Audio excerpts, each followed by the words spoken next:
오늘은 절대긍정 7강 오중긍정 미래에 대한 긍정입니다. 몇 페이지냐면 책 다들 들고 오셨죠? 아닌가요? 책에 152페이지입니다.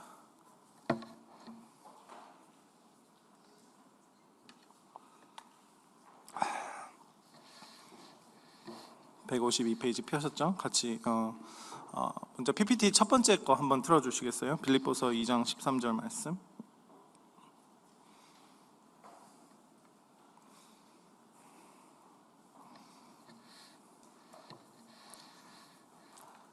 네, 같이 한 목소리로 읽겠습니다. 너희 안에서 행하시는 이는 하나님이시니 자기의 기쁘신 뜻을 위하여 너희에게 소원을 두고 행하게 하시나니. 자, 저기서 우리 안에서 행하시는 이는 누구시죠? 하나님이십니다. 그리고 우리의 소원은 뭐죠? 하나님의 기쁘신 뜻을 행하는 겁니다. 예. 자, 잘 이해하시면 우리가 하는 게 아니라 하나님이 하시게 하는 거예요. 이게 여러분들, 우리가 미래에 대한 긍정을 지금 오늘 배울 건데, 우리가 하는 게 아니라 누가 하신다고요? 하나님이 하시는 겁니다. 이걸 믿는 것이 바로 여러분들 믿음입니다. 이 개념을 가지고 오늘 강의를 들었으면 좋겠는데, 조윤기 목사님 잘 아시죠? 만나 뵌 적은 없을진 몰라도 누구나 잘 아는 목사님입니다. 그분이 이렇게 말씀하셨어요. 비전과 꿈은 성령 하나님의 언어이다. 나와 있죠, 책에. 하나님께서 비전과 꿈을 주시는 이유가 무엇일까? 바로 하나님의 뜻을 이루게 하기 위함입니다. 누굴 통해서요? 나를 통해서입니다. 자, 하나님께서는 우리가 꿈꾸는 대로 일하십니다. 이것을 믿으셔야 합니다. 이 책의 저자인 조영기 목사님의 제자였던 이영훈 목사님께서 어릴 때 이런 생각을 했던 미래의 모습을 그렸었어요. 그 흑인 목사님을 처음 뵀는데 그 흑인 목사님의 피부 색깔이 나에게 있는 점색깔과 같다. 내가 저 흑인 목사님이 있는 나라에 가서 나중에 사역할 거다. 이거를 하나님께서 기억하셔서 나중에 실제로 이영훈 목사님께서 아프리카 선교를 가셨을 때 어릴 때 했던 이 꿈을 깨닫게 하셨다고 책에 나와 있습니다. 그래서 우리가 꾸는 우리의 희망, 우리의 꿈, 미래, 장래 희망은 우리는 잊을 수 있잖아요. 저도 제가 어릴 때 어떤 꿈을 꿨었는지 제가 기억이 안 나거든요. 어렴풋이 한 두 가지가 기억이 나는데 목사는 아니었어요. 그때 목사의 꿈이 없었습니다. 성가대 지휘자를 하고 싶었었어요. 올라와서 이렇게 하는 게 멋있어 보이더라고요. 유치원 때였던 것 같아요. 그리고 경찰관이 되고 싶었어요. 근데 꿈을 못 이뤘습니다. 그거는 중요한 게 아니고, 제가 하고 싶은 말은 뭐냐면, 여러분들 죄 다들 지으시죠? 목소리가 왜 작죠? 죄를 짓는데 하나님께서 죄는 잊어주시잖아요. 저기 수울 속에 가둬두시고 잊어버리시지만 우리의 꿈은 하나님께서 내가 기억하지 않을지라도 하나님이 기억하셔서 이루게 하신다는 거예요. 첫 번째, 우리 그 챕터라고 해야 될까요? 기적은 기대하는 자의 것이다. 이 책 153페이지에 있죠. 그거부터 시작할게요. 기적이라는 것은 우리가 마음 먹기에 달려있다. 이게 좀 받아들여지시나요? 기적은 우리의 마음에 달려있다. 오랄 로버츠 목사님의 이야기가 여기 기록되어 있는데, 이 신유 사역, 사람을 치유하는 사역이죠. 이 사역의 핵심을 뭐라고 하냐면 기대하는 마음입니다. 기적을 기대하는 마음을 가지는 것이 이 신유 사역의 핵심이다라고 하고 있습니다. 조금이라도 의심하면은 절대 기적은 일어나지 않습니다. 치유 사역을 할 때도, 목사라는 직분은 그저 하나님의 통로자일 뿐이죠. 그 목사에게서 능력이 나오는 게 아니에요. 중요한 건 뭐냐면 치유받는 사람의 믿음입니다. 뭐라고요? 치유받는 사람의 믿음입니다. 치유받고자 하는 사람이 치유하는 목사님을 주의 종으로 100% 신뢰하고 그 권위가 하나님으로부터 온 권위임을 인정하고요.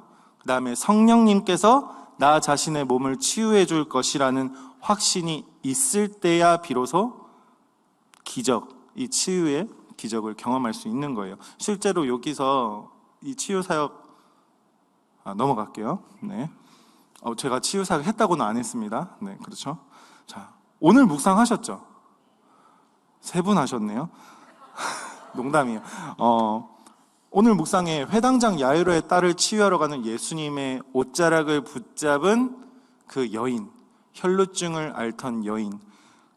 자, 예수님이 뭐라고 기록되어 있냐면 예수님에게서 능력이 나갔다고 기록되어 있어요.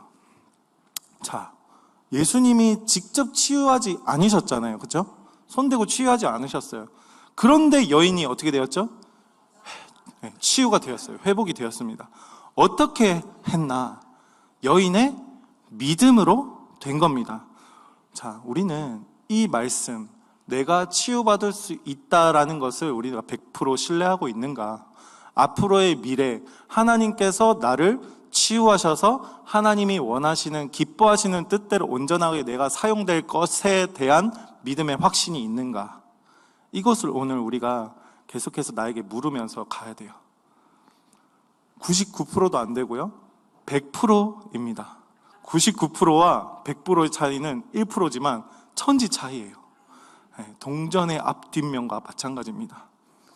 자, 여기 책에 나오면은 책에는 뭐라고 또 되어 있냐면 화가 빈센트 반 고흐 잘 아시죠?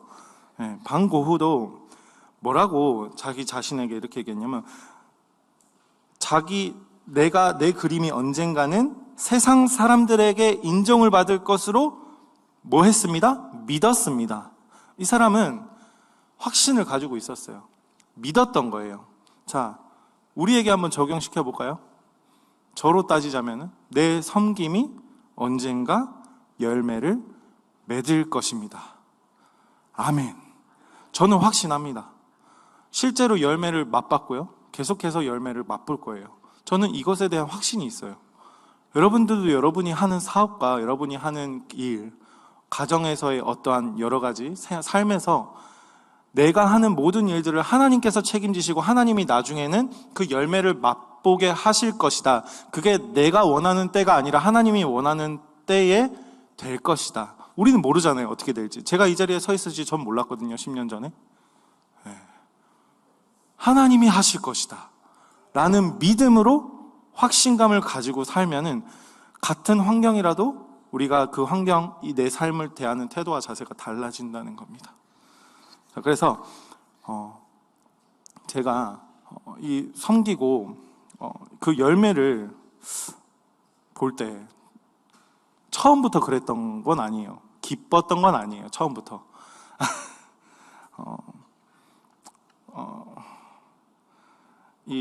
제가 예전에는 지금 이제 신학을 공부한 지 10년이 되었거든요. 제가 2014년부터 고신대학교 신학과를 입학해서 공부를 했는데 그때 제가 했던 기도가 떠올랐었어요. 무슨 기도를 했었냐면 이제서야 고백하는 거지만 그때 신학생이었어요. 그런데 이 함께하는 게 있었습니다. 하나님, 내 모습 아시죠? 내 꼬라지 이런 거 아시죠? 그 전에 신학 어떻게 입학했냐면 담임 목사님께 찾아가가지고 그 자아상 목사님의 첫 자아상에서 하나님 만나고 하나님이 뜻을 주셔서 이제 그 간증을 목사님께 드렸더니 그래 신학해라 해가지고 신학교 딱 들어갔어요. 이제는 세상을 바꿀 수 있다. 막 고신대 올라가는 그 차에서 이제 바다가 보이잖아요. 언덕 올라가는 그 버스에서 와, 이 바다가 나를 향해 막 찬양을 하는 거예요. 막. 와, 이 하나님이 막 살아 있는 거예요. 막 바다 보면 우울하다고 하는데 저는 막 기쁘더라고요. 올라가는데 이제 그때부터 시작을 했어요. 딱 공부를 하는데 아니 웬걸 하나님이 지금에서 제가 재해석을 해보자면 제 모습을 진짜 바다 끝까지 보게 하시는 거예요. 인지를 못했던 나의 그 뭐라 그래야 될까요? 이 양면적인 모습, 위선, 이런 것들 막 다 보게 하시는데, 하나님, 내 모습은 이렇습니다. 그런데 제가 무슨 기도를 했냐면, 하나님, 나도 우리 황동환 담임 목사님처럼 영혼을 사랑하는 마음을 주세요. 이게 신학생이 했던 기도예요. 영혼을 사랑하는 마음이 있어야 들어가는 거 아닙니까? 이렇게 맞다고 하시는데 그런데 솔직한 제 마음은 그거였던 거예요. 하나님, 나는 내가 하고 싶은 게 더 좋아요. 내 삶이 이제 살만하니까 더 좋아요. 좀 살고 싶어요. 솔직한 마음이었어요. 그런데 한편으로는 하나님, 저 담임 목사님을 닮고 싶습니다. 저 열정을 담고 싶습니다. 그런 기도를 했는데 응답을 해 주셨을까요? 안 해 주셨을까요? 해 주셨어요. 그 마음이 생기더라고요. 미치겠어요. 미쳤다는 말이 이해가 되더라고요. 그렇다고 제가 미친 채로 살아가는 건 아닙니다. 아시죠? 느낌 아니까. 너무 기쁘고 벅찬 거예요. 너무 막 사랑스러운 거예요. 사랑스러운 거예요. 지금도 제가 하나님께 하는 기도가 있어요. 그대예요. 남자에게 가르쳤어요. 저도 지금도 하나님께 하는 기도가 있습니다. 내 기도에 응답해 주실 거라는 확신을 가지고 지금도 기도하고 있어요. 그 기도 제목을 제가 말씀드릴 수는 없어요. 하나님과 저의 개인적인 기도이기 때문에. 자, 넘어가서 조현철 목사님 그 PPT 혹시 있나요? 네. 자, 저 조현철 목사님께서는 몸이 많이 아프세요. 몸이 많이 아픈데 뇌성마비 판정을 받았거든요. 그런데 저 목사님께서 하셨던 다짐이 있어요. 하나님이 나를 사용하실 것이다. 저 오른쪽 맨 밑에 보시면 있죠. 하나님이 나를 사용하실 것이다. 난 앞으로 목사가 될 것이다. 목사뿐 아니라 부흥사가 될 것이다. 자, 부흥사가 되어서 복음을 널리 전하는 그런 사람이 될 것이다. 저도 그런 기도 제목이 있습니다. 저도 그런 뜻이 있어요. 하나님께 기도하는 것들이 있는데, 하나님께서는 아차 하는 실수하는 게 없으신 분입니다. 저렇게 돼 있네요. 하나님을 믿는 성도가 겪는 일에는 우연이 없습니다. 그렇죠? 하나님이 다 계획하신 거잖아요. 모든 것이 하나님의 계획 속에 있다는 것을 여러분들 인정하고 믿으셔야 해요. 조현철 목사님은 이렇게 고백했어요. 예수님을 만나기 전에는 나의 장애가 인생을 가로막던 장애물이었는데, 이 장애가 예수님을 만나고 나니까 꿈을 꾸게 되었다. 이 장애를 통해서. 그래서 그에게 장애는 더 이상 장애가 아니게 되었죠. 그에게 장애라는 것은 하나님의 영광을 드러내는 도구로 축복의 통로가 되었어요. 우리 함께하는 교회에서 예전부터 계속 외치던 구호가 있는데, 상처받은 치유자라는 말 잘 아시죠? 내가 상처를 받았지만 그 상처가 치유되어서 또 다른 상처받은 사람을 치유하는 사람으로 내가 치유자가 되어 있는 그 놀라운 은혜를 여러분들 다 겪어 오셨을 거예요. 내 아픔이 하나님의 영광을 드러내는 그 도구로 쓰임 받는다라는 거, 여러분들 나중에 그 고난에 대해서도 제가 설명을 드릴 건데, 이런 간증들이 있잖아요. 간증문 썼나요? 여러분들? 담임 목사님 간증문 쓰라고 하셨는데 갑자기 생각난 거예요. 간증문 쓰셔야 돼요. 다 이제 셀장들에게 제출하시고 팀장들에게 꼭 제출해 주세요. 간증이 없다? 저는 간증이 없는 성도는 본 적이 없습니다. 안 쓴 분들은 성도가 아니라고 말하면 좀 그런가요? 너무 율법적인가요? 자, 넘어가서 두 번째, 당신은 하나님의 꿈입니다. 157페이지입니다. 같이 한번 보실까요? 157페이지. 하나님도 꿈을 꾸는 분이십니다. 하나님이 꿈을 꾼대요. 재밌는 언어죠. 하나님의 꿈은 무엇이었나? 예수님을 이 땅에 보내시는 것이 하나님의 꿈이었다고 해요. 자, 왜 예수님을 이 땅에 보내고자 하셨을까? 우리는 항상 왜라는 질문을 하면 좋거든요. 왜일까요? 너무 당연한 거죠. 나 같은 죄인을 살리기 위해서, 그렇죠? 그래서 우리는 나라는 존재는 하나님의 꿈이 되는 거예요. 뭐라고요? 나는 하나님의 꿈이다. 자, 우리 다 같이 외칩시다. 나는 하나님의 꿈입니다. 안 와닿나요? 자, 옆에 분들에게 당신은 하나님의 꿈입니다. 희망적이지 않나요? 아, 나 하나님의 꿈이래요, 내가. 이게 정체성이죠.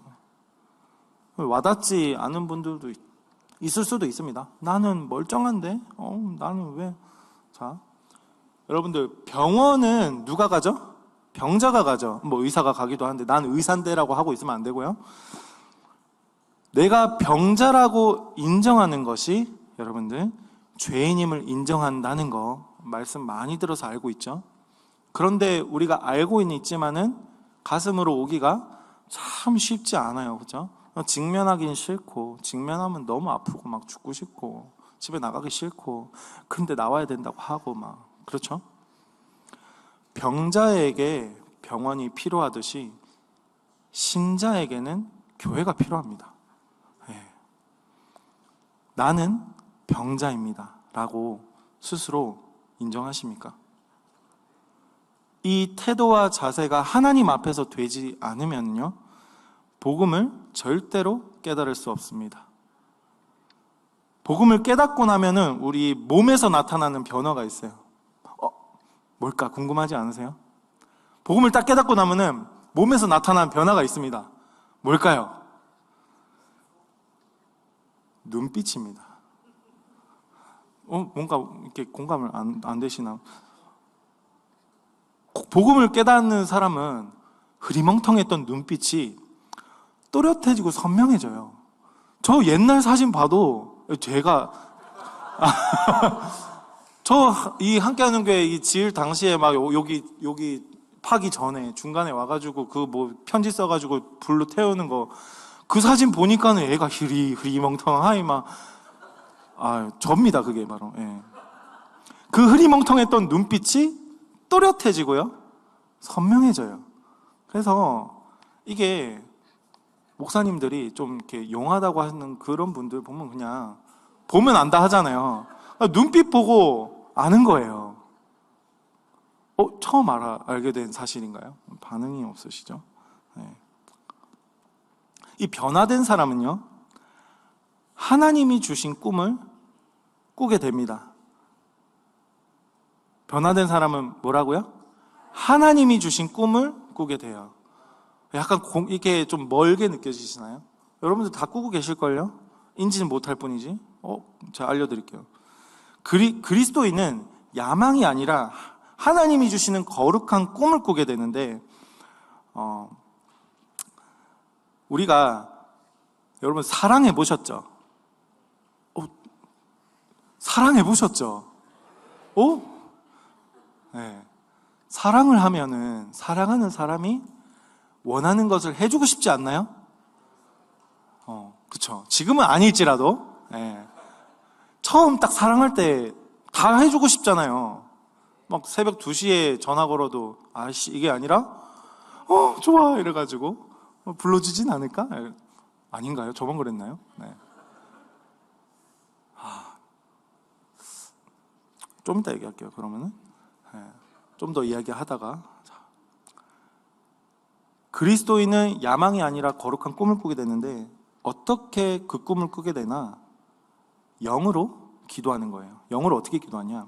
뜻이, 우리 그 주기도문 아시죠? 뜻이 하늘에서 이루어진 것 같이 땅에서도 이루어지이다. 뜻이 먼저 하늘에서 이루어지는 거예요. 우리가 영으로 기도할 때 하늘에서 그 뜻이 먼저 이루어지고요, 하나님께서 이 땅에서도 우리의 꿈을 이루게 하시는 겁니다. 자, 넘어갈게요.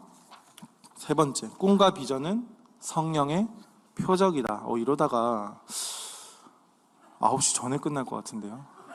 이게 복음인가요? 네. 내라고. 네. 자, 꿈과 비전은 성령의 표적이다.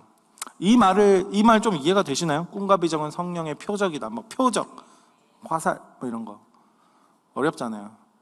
좀 쉽게 말하자면 우리 안에 성령님이 계실 때 우리에게 꿈과 비전이 생긴다는 말이에요. 네. 성령 충만할 때 비로소 우리는 비전과 꿈으로 채워진다라는 말입니다. 그래서 우리에게 꿈이 생겼다는 건요, 성령 충만하다는 증거이기도 합니다. 그런데 자, 이건 좀 이따 얘기할게요. 성령 충만을 처음 맛본 사람은 여러분들 하나님에 대한 사랑으로 벅차는 느낌을 받아요. 예배 자리에 앉으면은 눈물, 기도해도 눈물, 뭐 찬양해도 눈물, 말씀 들을 때도, 뭐 사람 만났을 때도, 이야기할 때도, 셀에서 나눔할 때도 다 눈물 바다예요. 막 느낌 아시죠? 다 겪어오셨죠? 그래서 성령 충만하면 하나님이 기뻐하는 삶을 우리가 살고 싶어집니다. 왜냐? 내가 하나님을 사랑하기 때문이에요. 그래서 제가 아까 사랑해 보셨나라고 물어본 거예요. 사랑하는 사람에게 다 해주고 싶어지잖아요. 그래서 성도가 거룩한 이유는요, 그 성도가 율법을 잘 지켜서도 아니고 예배 주일 성수를 잘하고 뭐 11조를 잘하고 그래서 거룩한 게 아니라요, 하나님을 사랑하기 때문에 성도가 거룩한 거예요. 나를 드러내기 위해서 거룩한 모습을 취하는 게 아니라, 거룩이라는 것은 하나님을 사랑함으로써 나타나는 결과입니다. 경건이라는 것도 마찬가지죠. 로마서 12장 15절에 경건은 우리가 우는 자와 함께하고 웃는 자와 함께하는 거라고 말씀에서도 나와 있어요. 하나님을 사랑하면은 말씀이 들리고요. 이 다 책에 나와 있는 내용이에요. 제가 책에 나와 있는 내용을 풀어드리는 겁니다. 읽어오신 분들은 아실 거예요. 안 읽어오신 분들을 위해서 설명을 드리는 거고요. 네. 하나님을 사랑하면 말씀이 들리고요, 복음을 위해 살겠다고 우리가 결심하고 결단하게 됩니다. 자, 근데 딱 이 얘기를 들었을 때 뭔가 거창하게 느껴지는 사람이 분명히 있을 겁니다. 그런데 이 반응은요, 당연한 반응이에요. 하나님을 만나고 하나님을 사랑하면요, 매일 그렇진 않지만은 하나님을 만나본 사람은 이 느낌을 분명히 아실 거예요. 이게 무엇인지. 하나님 뜻대로 살고 싶고, 하나님 복음을 전하고 싶고, 만나는 사람마다 전도하고 싶고, 내가 이 복음 나 혼자만 알기를 싫고 다 전하고 누리고 싶어지는 그 마음, 이게 당연한 반응이라는 것을 우리가 알아야 돼요. 이게 거창하게 느껴진다면은 우리가 성령 세례를 받지 못했다는 증거일 수도 있어요. 까먹었을 수도 있고요. 그 느낌을, 하나님을 탁 만났을 때 미쳐버립니다. 그래서 예수쟁이는 미친 채 살아가는 거예요. 어떤 것에 미쳐 살아가느냐, 돈에 미쳐 살아가느냐, 아니면 내가 예수에 미쳐 살아가느냐, 스스로를 보셔야 합니다. 4번, 마음 하늘에 하나님의 꿈이 계시되다. 162페이지입니다. 9시. 예, 이례적일 수도 있을 것 같아요. 그렇다고 제가 막 늘어뜨리진 않을게요. 설교 말씀을. 하나님께서는 미리 계획하고 준비하십니다. 하나님께서 우리의 마음을 준비시키는 거예요. 우리의 마음 속에서 우리를 준비시킵니다.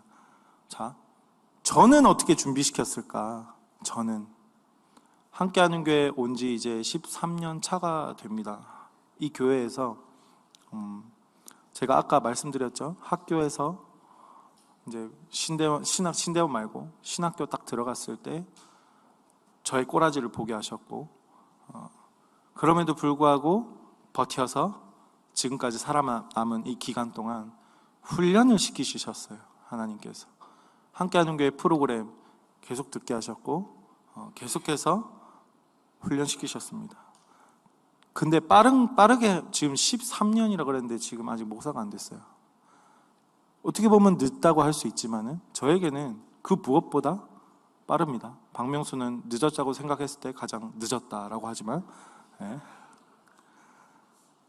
지금도 하나님께서는 내 마음속에 거하셔서 준비시키고 계세요. 이제는 저는 이제 나를 준비시키는 그 하나님의 뜻을 좀 알게 되었는데 우리 교회에 여러 단톡방들이 있잖아요. 뭐 차량 관리팀 방도 있고요, 운영위원회 방, 뭐 셀방, 팀방, 뭐 교사방, 별게 다 있습니다. 단톡방 지금 상단에 고정할 수 있는 게 한 개잖아요. 있잖아요. 몇 개 되죠? 5개인가? 컴퓨터로는 10개를 고정할 수 있더라고요. 이 카카오 팀에게 좀 요청하고 싶은 게 한 20개까지 해줬으면 좋겠는데 자꾸 밀려나면은 밑에 내려가서 봐야 되는데 지금 단톡방이 얼마나 많은데, 근데 거기에 나눔들이 엄청나요. 제가 다 보거든요. 막 묵상 나눔도 올라오고요. 보면은 하나님께서 이분의 마음을 어떻게 준비시키고 있는가. 그 나중에 미래에 하나님이 하실 일들이 막 저는 그 나눔을 보면은 막 기대가 되는 거예요. 그게 제가 이제 같이 기도하는 거잖아요. 그분들의 나눔을 보면서. 뭐가 기도겠습니까? 자리에 앉아가지고 막 준비해가지고 물 준비하고 따뜻하게 해놓고 이렇게 기도하는 게 기도가 아니라 그 묵상 나눔을 보면서 같이 중보해주는 것도 기도잖아요. 그렇게 기도하면은 너무 하나님이 하실 일들에 대한 기대감이 생겨요.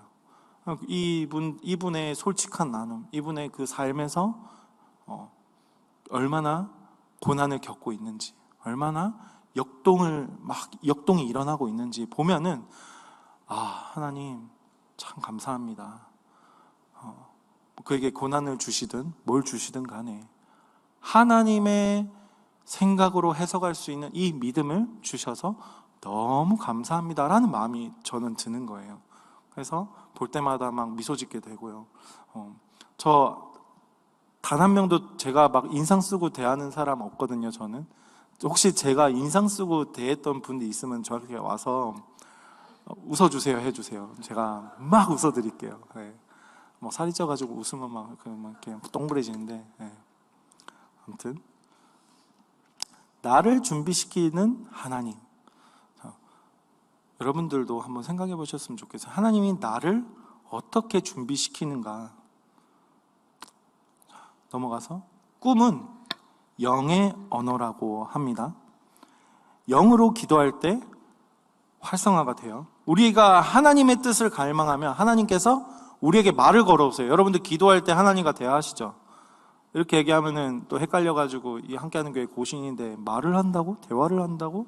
이게 아니죠. 우리가 말씀을 묵상하고 그 말씀을 통해서 기도하면서 하나님의 음성을 우리가 직접 듣는 게 아니라 이 말씀에서 하나님 무슨 말씀을 하시는지 나에게 알려주시는 거잖아요. 실제로 하나님이 하노라 이렇게 안 하세요? 그러면 제발 데리고 오세요. 여기 앞에. 우리가 하나님의 뜻을 갈망하면은 하나님이 우리에게 말을 걸어주신다. 제가 말씀드렸죠. 하나님의 뜻을 갈망하는 상태가 제가 아까 말씀드린 성령 충만이라는 겁니다. 자, 그러면 성령 충만하려면 어떻게 해야 되냐 궁금하시죠? 내가 아까 제가 말씀드렸듯이 내가 병자임을 알아야 합니다. 뭐라고요? 내가 병자임을 알아야 합니다. 이 말은 뭐냐면 내가 죄성이 있다는 것을 인정해야 된다는 거예요. 나에겐 죄성이 아직도 남아있다. 이곳에 이 인류 중에 죄성이 안 남아있는 인류는 단 한 명도 없어요. 인정하시죠?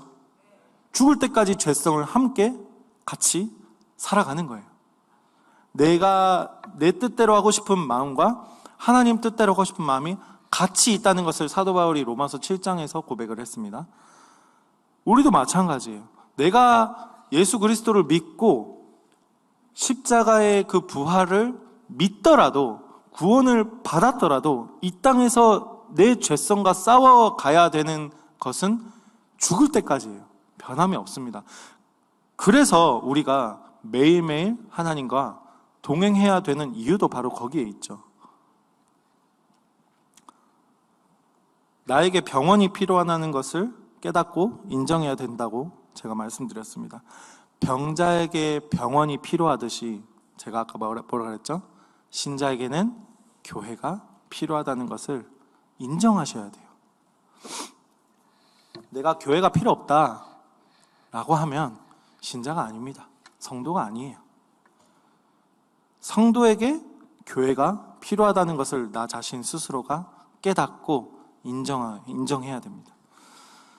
그리고 나에게 교회가 필요하다는 것을 깨달았으면은 하나님께서 무슨 일을 하시냐면 하나님이 치유하십니다. 하나님의 치유하심을 내가 경험하게 되는 거예요. 자아상 회복 세미나 가서도 치유되고요. 큐티 학교에서도 치유되고요. 다 교회가 하는 일이잖아요. 교회에서 하나님이 하시는 그 치유 사역을 내가 경험하게 되는 겁니다. 중환자실에서 혼수 상태에 있었던 사람이 나를 고쳐준 의사를 탁 만났을 때 그 마음이 어떨까요? 나를 살려주었어. 의사 아니었으면 내가 죽을 수밖에 없었던 거예요. 얼마나 감사할까요? 우리 드라마나 영화를 봐서도 아시죠? 얼마나 감격스럽고 그 연기 얼마나 잘합니까? 실제로 제가 본 적은 없지만 그 연기자가 얼마나 연기를 잘합니까? 그렇다면 내 목숨을 살려주신 예수님을 만났을 때 우리가 어떨까요? 제가 아까 말씀드린 미친다 그랬죠. 미쳐버려요. 너무 사랑스러워서 너무 하나님의 가슴 벅찬 이 뭐라 표현할 수가 없어요. 이 한국말 좋은 한국말인데도 표현할 방법이 없어요. 그냥 이 속된 용어 미치겠다라는 그 표현 이외에 어떻게 표현할 방법이 없습니다. 느낌 아시죠? 어떻게 좀 표현할 방법, 제가 책을 더 읽어야 되나요? 좀 그 표현 방법이 있으면은 좀 알려주시면 참으로 대단히 감사하겠습니다. 네. 자, 나의 목숨을 살려주신 예수님을 사랑하게 되면은 이제는 내가 하나님의 꿈을 갈망하게 될 수밖에 없습니다. 하나님은 그런 우리에게 내가 나아가야 할 방향을 알려주시고요. 하나님의 뜻을 품게 하십니다.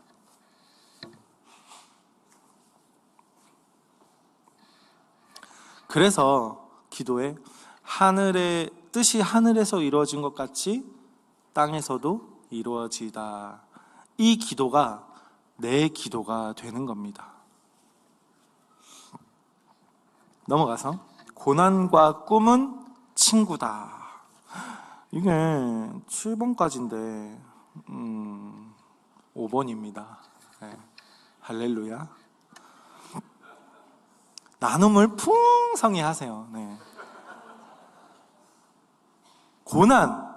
자, 고난은요. 고난을 겪으면은 고난 당하면 인내하라 하잖아요.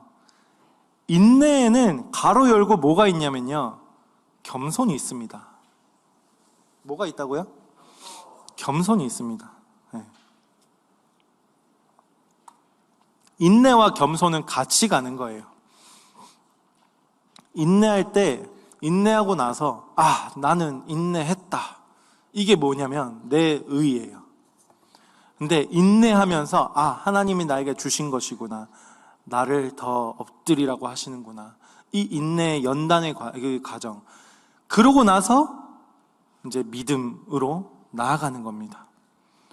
이 책에서는 무슨 이야기를 하고 있냐면 아브라함의 예를 들고 있고요. 요셉의 예를 들고 있고 노아의 예를 들고 있습니다. 이거 하나하나 얘기하면 이제 9시가 넘어갈 것 같은데 안 된다고 하고 있네요. 아브라함의 예는 하려고 하는 거 아니에요. 아브라함의 예는 간단하게 한 줄로 요약하면은 임신이 안 되므로 믿음의 훈련을 시키는 겁니다. 그렇죠? 요셉의 예는 뭐죠? 형제들에게 미움을 받잖아요. 저 아이는 꿈을 꾸는 사람이야. 형제들에게 미움받음으로 팔려가서 인생의 고난을 겪습니다. 노아의 예는 뭐죠? 아니, 하나님 말씀 듣고 하나님 음성 딱 들었는데 이제 방주를 만들라고 하셨잖아요. 하나님이 몇 년 동안 만들죠? 100년 동안 만들죠. 그 사이에 얼마나 많은 조롱과 핍박과, 와, 우리 지금 100년도 살기 힘든데 100년 동안 방주를 만들면서, 대단합니다. 여기서 책에서 말하는 건 뭐냐면, 우리가 하나님이 주신 꿈을 믿기 힘든 환경에서도 말씀을 믿음으로 꿈을 바라보게 하고요, 꿈이 이루어지게 하는 하나님의 훈련, 이것이 바로 고난이다 라고 하는 것을 말하고 있는 겁니다. 이게 바로 미래에 대한 긍정의 핵심이에요. 우리에게 주신 고난, 하나님이 주신 고난이다 라고 내가 여기고, 나에게 처한 이 환경, 내가 고난당하는 이 환경을 언약으로 이해하고 믿고 받아들이는 것이 바로 미래에 대한 긍정입니다. 무엇으로 받아들이는 거라고요? 하나님의 언약으로. 하나님이 하실 것이다. 언약은 뭐라고 배웠죠, 우리가? 하나님이 약속을 지켜주시는 거예요. 우리에게 이 약속을 지킬 힘이 있습니까? 하나님이 율법을 주셨잖아요. 613가지 율법이 있는데 그거 다 지킬 수 있습니까? 우리는 단 하루도 못 지킵니다. 바리새인들 지키면서 살아갔다 그랬는데, 제가 봤을 때는 613가지 어떻게 하루에 다 지키고 삽니까? 다 모순입니다. 그렇지만 핵심은 언약이죠. 우리에게는 이 약속을 지킬 힘이 없다는 것을 인정하고, 하나님께서 나와 하신 약속을 지켜주실 것이다, 이것을 믿는 게 바로 언약을 믿는 거죠. 이게 좀 더 과해져서 너무 좀 지나치면은 구원파로 가는 거예요. 잘못되면은 하나님이 다 하실 거니까 나는 뭘 해도 상관없어, 이게 아니죠. 하나님이 그럼에도 불구하고 나를 용서하시고 나를 사랑하셔서 하나님의 아들 예수 그리스도를 보내셔서 우리를 살리셨다는 이 감사함으로 내가 이 땅에서 성화의 과정, 앞으로의 성화의 과정을 살아가는 것, 율법을 지키면서 살아가는 것이 바로 복음이죠. 넘어가서 꿈을 시각화하고 구체적으로 기도하라라고 하네요. 자, 우리는 믿음의 눈으로 하나님의 비전을 바라보면서 계속 그림을 그려야 합니다. 우리의 욕망이 아니라 하나님의 비전을 그려야 한다고 하고 있습니다. 제가 아까 거창한 거라도 괜찮다고 했죠. 여러분들, 우리가 뭔가 꿈을 꿀 때 앞으로의 비전을 내가 하나님 안에서 뭔가 비전을 품을 때 꼭 작고 연약한 작은 걸로만 비전을 꿔야 되겠습니까? 내가 겸손하기 위해서? 아닙니다. 하나님이 주신 비전은 작고 크고의 관계가 없습니다. 하나님이 개인에게 주신 비전이 분명히 있습니다. 그런데 하나님이 주신 비전이 있음에도 불구하고 나는 겸손할 거야. 그러면서 이건 너무 부담스러워. 예를 들어서 내가 어떻게 대통령이 되지? 이런 꿈들이 있잖아요. 그게 된다고 할지라도 안 된다고 할지라도 하나님이 주신 그 고난에서 내가 겸손으로 얻은 믿음을 통한 비전이라면, 하나님이 주신 비전이라면 내가 왜 거부하겠습니까? 겸손이라는 그 위선 아래에 우리가 교만할 수도 있다는 거예요.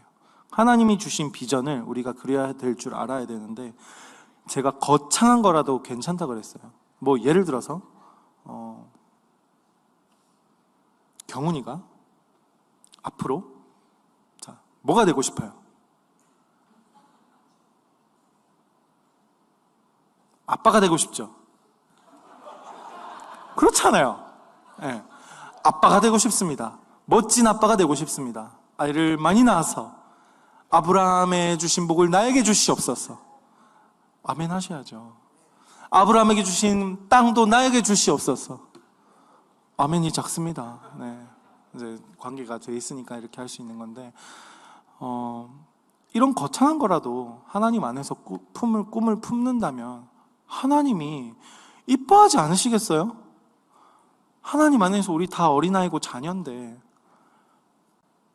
제가 자꾸 애기 얘기를 하면은 이제 뭐 애기만 좋아한다 이럴까봐 제가 말을 못 하겠어요. 저는 제가 아까 뭐라 그랬죠? 영혼을 사랑하는 마음을 하나님이 주셨어요. 저에게 응답을 해 주셨습니다. 조금만 할게요. 애기를 보면은 그냥 너무 사랑스러워요. 뭐 이것도 말로 표현할 방법이 없어요. 제가 애기를 딱 안고 보는 순간, 아가페의 사랑이 이거구나. 우와, 하나님의 사랑이 이거구나. 하나님이 나를 이렇게 보셨구나. 이게 확 와닿는 거예요. 말로 표현할 수가 없어요. 이거는 그냥 낳아봐야 되는 거예요. 애를 많이 낳으시길 바랍니다. 네. 경훈이 아멘 했습니다. 하나님이 들으셨을 줄 믿습니다. 이게 겪어봐야 되는 거예요.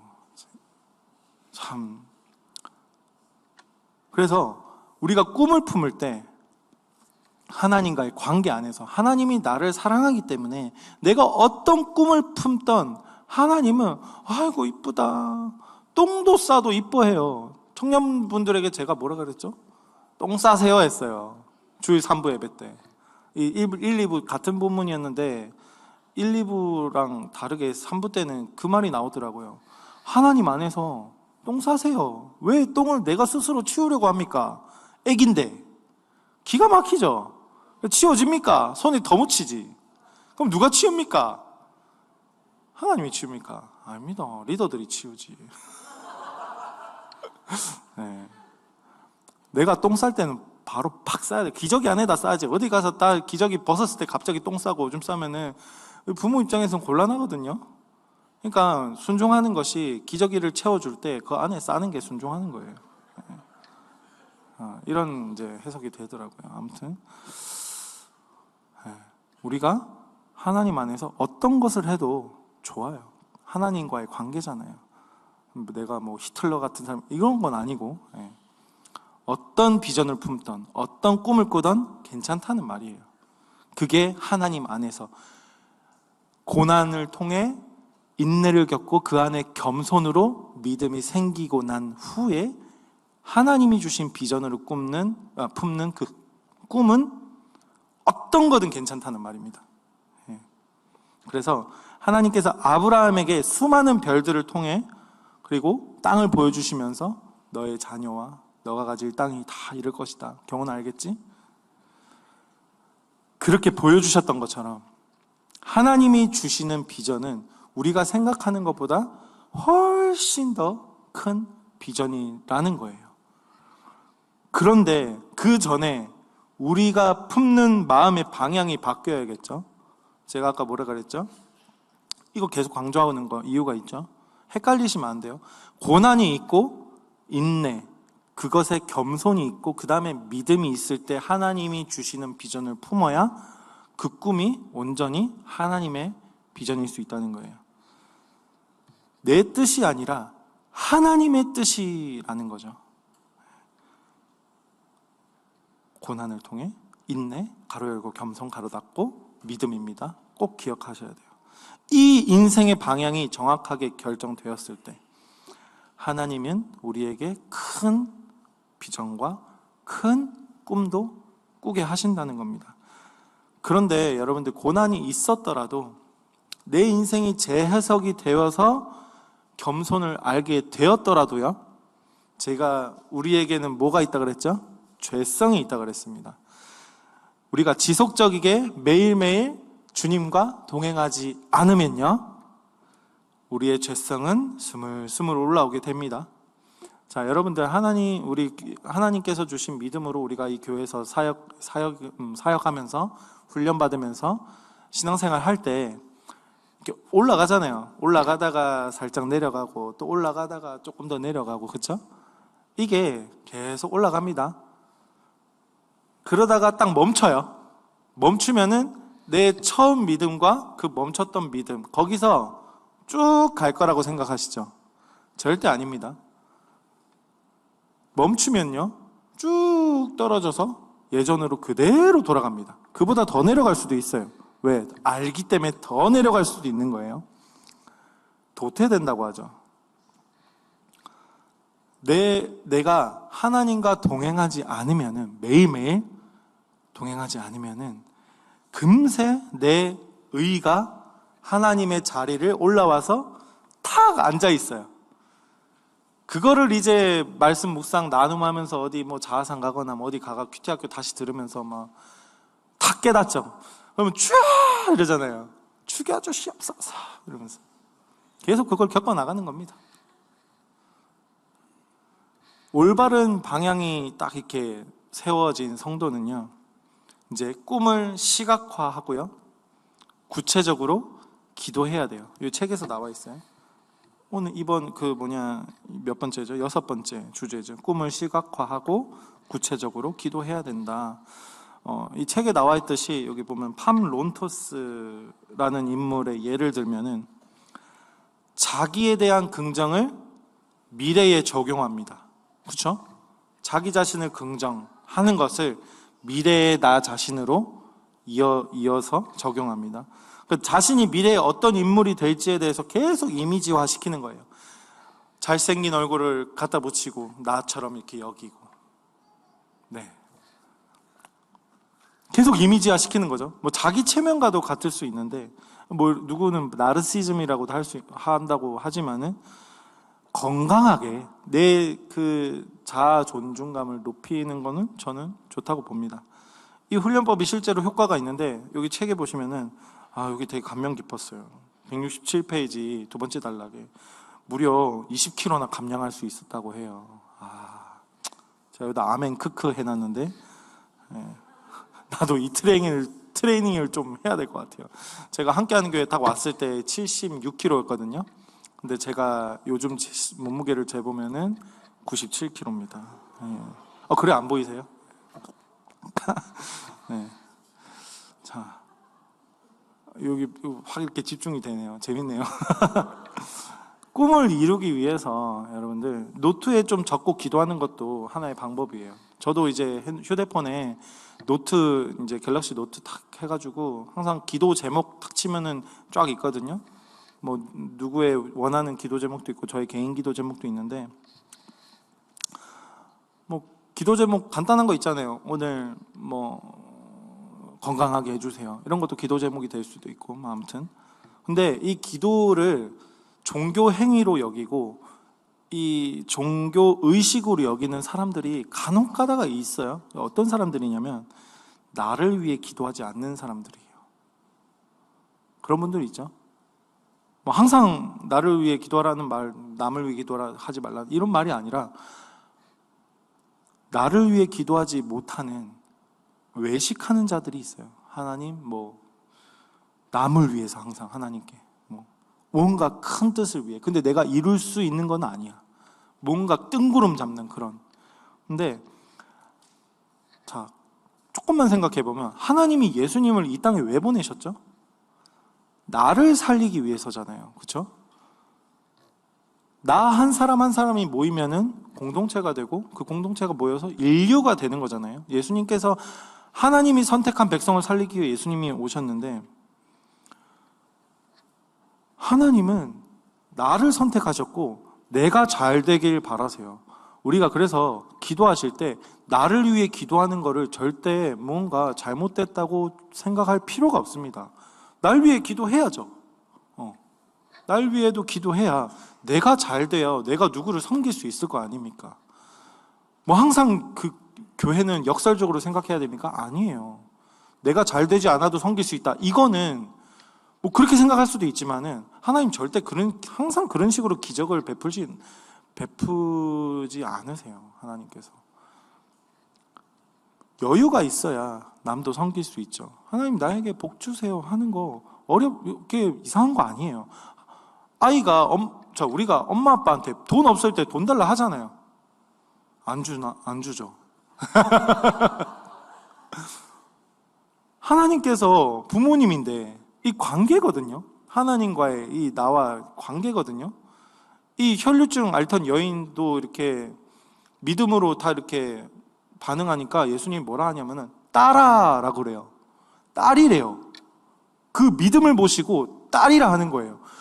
우리의 어떠함을 보는 게 아니라 우리의 믿음을 보고 하나님께서는 우리에게 딸아, 아들아 라고 불러주시는 겁니다. 말씀 묵상을 보면은 말씀에도 나와 있잖아요. 뭐 여유가 없어도 섬기는 건 좋지만 개인적으로는 뭐 죄가 있는 곳에 은혜가 있다, 뭐 고난 속에 열매가 있다, 이런 식으로 항상 역설적으로 이렇게 우리가 생각하기도 하는데, 그거는 이제 하나님과 개인과의 있는 훈련이고요. 성도도, 그리고 공동체도, 교회 공동체도 성장해야 영향력이 있는 거예요. 이게 안 받아들여지시나요? 혹시 인정이 되시나요?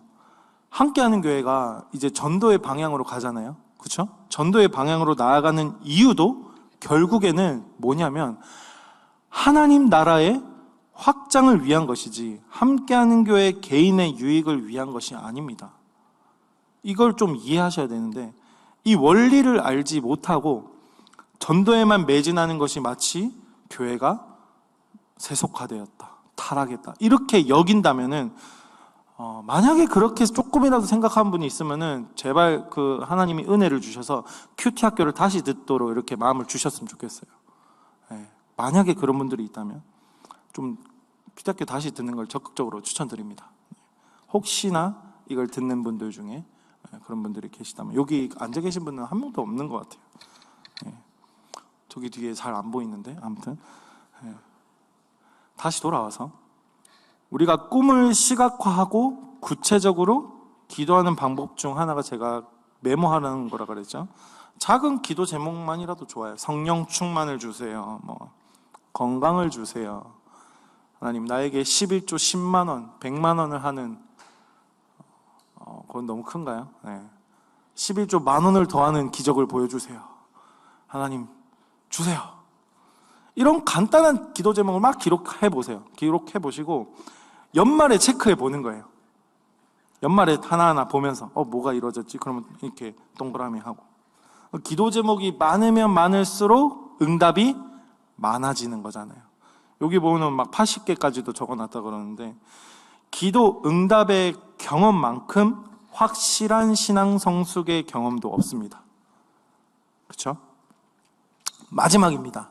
앙꼬라 임파로. 앙꼬라 임파로, 이게 뭘까? 미켈란젤로가 한 말입니다. 시스틴 대성당에 보면 천지창조 벽화가 천장에 이렇게 그려져 있잖아요. 그걸 누가 그렸죠? 미켈란젤로가 그렸어요. 이 앙꼬라 임파로가 무슨 뜻이냐면, 나는 아직도 배우고 있다.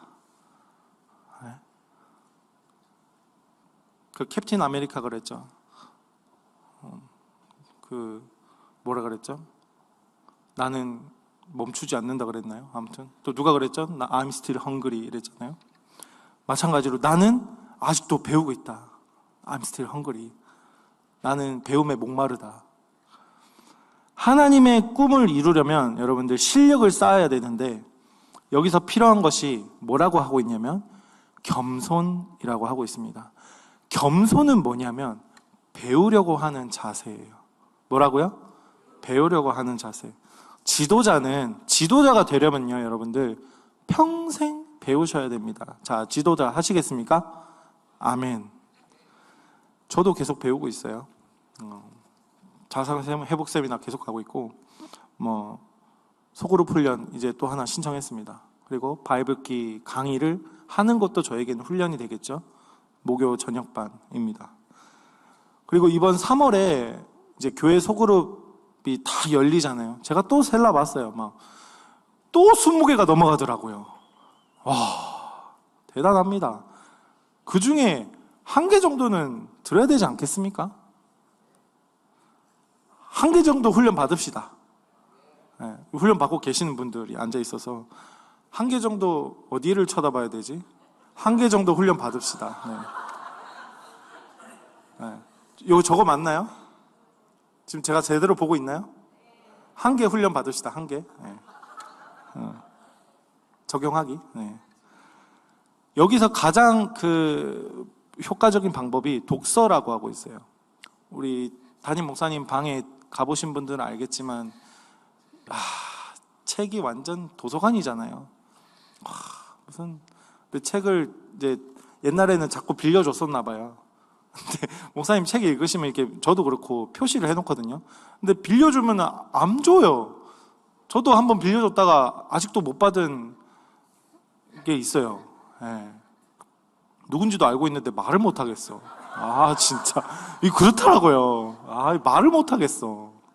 담임 목사님도 마찬가지였겠죠. 그래서 다시는 안 빌려준다고 하는데 저도 그래요. 잠시 쓰고 이렇게 다시 갖다 드릴게 해도 절대 안 된다고 합니다. 그 자리에서 봐야지. 예. 아무튼 이게 책이라는 게 그 자료로 그 컴퓨터 자료로 있으면은 뭐 보관할 수 있는데 책이 절판되면은 다시는 안 나오잖아요. 그런 책이 저기 많아요. 이 3층에 참 많아요. 아무튼 책을 읽으면요, 책이 한 1, 2만 원대 하잖아요. 비싼 건 3만 원까지도 가고. 그런데 책을 읽으면은 그 책 저자와 만날 수 있는 거잖아요. 세계 유명한 그 거장과 내가 대화할 수 있는 거예요. 얼마로? 10,000원, 20,000원으로. 이 담임 목사님이 했던 말이거든요. 그의 철학과 지혜를 10,000원, 20,000원으로 배울 수 있다는 거예요. 그렇게 생각해 보니까 책을 읽어야 되겠죠. 근데 사실 잘 안 되죠. 그래서 이 수요 성경대학 들으면 참 좋아요. 하고 있잖아요, 그렇죠?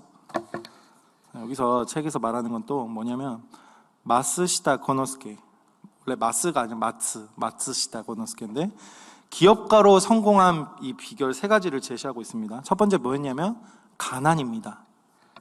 두 번째 몸이 약했던 것, 그리고 세 번째 교육을 제대로 받지 못했던 것, 초등학교도 제대로 나오지 못했다고 합니다. 이거 보면서 제가 이제 읽으면서 뭐라고 적었었냐면 나도 이랬어요. 여러분들 다 간증거리 많잖아요. 가난해 보셨죠? 네. 저도 친구들끼리 500원씩 모아가지고 닭강정을 2,000원치 샀는데 그 초등학교 앞에 있는 분식집 아줌마가 닭강정을 산더미처럼 줬던 기억이 많이 나요. 그거 먹고 좀 그때 잘 먹었으면 키가 더 컸을려나? 아무튼 지금도 키가 크지만은 제 친구들 중에 제가 제일 작았거든요. 제가 그때 178인가 9였는데 제 친구들은 다 컸어요. 근데 아무튼 먹는 게 배고픔이라는 게, 저 옛날 사람 아니거든요. 근데 이 배고픔이라는 게 진짜 너무 서럽더라고요. 가난함, 나에게 능력이 없음에 대해서. 그때 당시에는 이제 직장도 못 가지잖아요. 어릴 때. 그래서 PC방, 그때 PC방, 저는 N세대거든요. 예. 지금은 MG죠. 자, X세대 있으시죠? X세대. 제가 N세대. N세대가 뭐냐면 이제 인터넷이 막 보급되는 시기, 윈도우 95, 윈도우 98 N세대예요. 그때 이제 PC방이 엄청나게 이렇게 했었어요. 그 중3 때 이제 PC방 알바를 했어요. 알바를 하고 그때 제가 뭘 겪었냐면 이 세상의 무서움을 제가 그때 깨달았던 게, 월급을 주잖아요. 월급도 진짜 작게 받았어요. 애들한테 뭘 돈을 주겠습니까? 청소를 맨날 하고 해가지고 월급 받았는데 그 사장이 뭐라고 하냐면 네 돈 많네, 내한테 짜장면 하나 사도. 어린애가 뭘 하겠습니까? 그래 시켰대요. 주문 받고 돈을, 그때 어릴 때 당시에 지금 20년이 넘어갔는데 5만 원 넘게 나오더라고요. 그때 그 PC방 망했어요, 바로. 감사하더라고요. 네. 자, 그리고 두 번째, 몸이 약했던 거. 저 건강해 보이죠? 이걸 또 어떻게 말씀드려야 될까? 제가 그 중학교 2학년 때 운동장에서, 저 어릴 때는, 초등학교 때는 이제 소위 말하는 학교 짱 이런 것도 해보고 그러다가 이제, 아무튼 이거 말하려면은 1시간도 하루 종일 할 수 있는데, 아무튼 짧게 말해서 중2 때 운동장에서 축구하고 놀다가 쓰러진 거예요. 쓰러지고 깼는데 양호실인 거예요. 병명을 몰랐어요, 그때는. 근데 제 병명이 급성 심실상성 빈맥이래요. 네, 부정맥이라 하는 거죠. 네. 지금은 이제 건강해요. 하나님이 또 이 간증은 할 게 정말 많은데, 아무튼 초등학교 때 그 학교에서 무서울 것 없고 애들이 제가 그땐 키가 제일 컸거든요. 달리기도 막 잘하고 뭘 해도 다 뛰어나서 어릴 때는 초등학교 1학년 때는 아니 내가 이 땅에 태어난 왕자가 아닌가? 이런 생각까지 했었거든요. 진짜로. 애들이 다 열등하니까 뭘 하든 제가 다 1등인 거예요. 무서울 게 없는 거예요. 우리 엄마는 학부모 회장이지 우리 누나 6학년이지 나 1학년 때. 그 일산의 정발초등학교 1회 입학생인데 아무튼 그때 그러고 나서 중학교 2학년 때 탁 아프고 나니까 애 친구들 중에 한 명이 저를 괴롭히기 시작하는 거예요. 와, 죽고 싶더라고요. 그 약했던 것을 내 몸이 약함을 통해서 아픈 아이, 그 마음 연약한 아이들의 마음을 공감할 수 있는 지금 재해석된 거는 하나님께서 이것을 다 허락하셨구나. 나에게 겪게 하셨구나. 제가 그것을 겪지 못했으면, 이 몸의 아픔을 알지 못했으면은 공감을 할 수가 없잖아요. 예수님이 이 땅에 오셔서 다 공감하셨잖아요. 우리의 인간의 마음을. 마찬가지로 저도 겪었던 거예요. 가장 높은 위치에 있다가 가장 밑으로 떨어져 본 거예요. 죽고 싶더라고요, 진짜. 그러면서 이제 중학교 올라와서 이제 중3 때는 막 푸시업 해가지고 막 몸 키워가지고 고등학교 때는 진짜 친구들이랑 재밌게 놀았어요. 나름 저만의 삶에 살려고 했던 방법이었겠죠. 세 번째, 초등학교도 제대로 나오지 못했던 거. 저는 초등학교 다 나왔어요. 근데 환경이 안 되니까 공부를 안 하잖아요. 제가 초등학교 저학년 때까지는 진짜 수학도 진짜 좋아했거든요. 저 수학 진짜 좋아했었어요. 영어도 좋아했고. 근데 이게 환경 안 되고 공부 안 하니까는 공부가 재미가 없더라고요. 이제서야 공부하고 있는데 하나님 진짜 감사한 일이에요. 지금 평생 공부하는 이 직업으로 하나님 만들어 주셔가지고 네 놀 만큼 놀았잖아 이러면서 하나님께서 우리의 이 연약함을 깨닫게 하심으로 겸손을 배우게 하시고요. 이 우리의 연약함이 비로소 하나님의 영광이 되는 겁니다. 이제 책은 다 끝났고 딱 9시네요. 자, 끝입니다. 복음이죠. 끝입니다. 박수. 하나님께 박수. 아버지.